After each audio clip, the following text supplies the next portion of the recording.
1800s, Smithsonian archaeologists unearthed dozens of oversized skeletons contained within the burial mounds of the ancient Adena Indian tribe.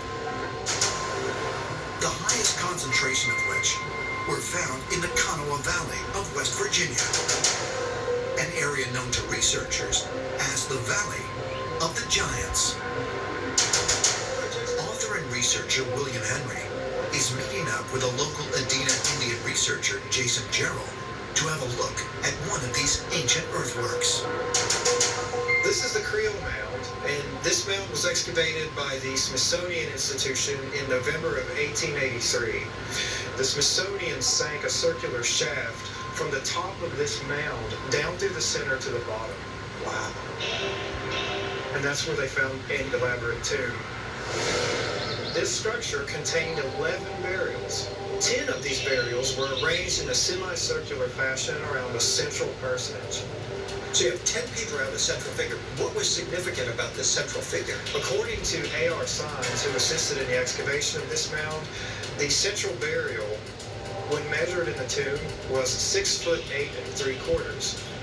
Now, the skull had been pulverized by the excavation, so a complete measurement wasn't possible. So in all likelihood, this individual was probably around 7 feet tall.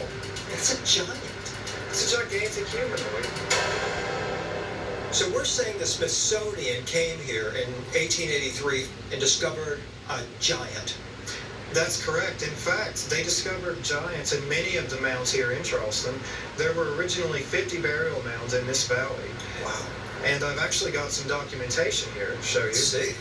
This is the manuscript of the agent of the Smithsonian who excavated these mounds, and this represents his day-to-day journal of his excavations, including the one that's mentioned on this page, which is measured as 7 foot 6 inches in length. Incredible. So wait a minute, this is a government worker who's out doing a job, excavating a mound, and he discovers giants. Multiple gigantic skeletons, the ones in this valley being between 7 and 8 feet tall. That is incredible. So why don't we all know about it? How come it's not in history books? Well, the policy of denial of the discovery of gigantic human skeletons actually wasn't enacted until about 1920. Before that time period, the Smithsonian acknowledged these giants in their own reports. Absolutely amazing. For years, I've been hearing stories, Native American legends about giants. It appears that we unearthed evidence, proof of their existence here in West Virginia.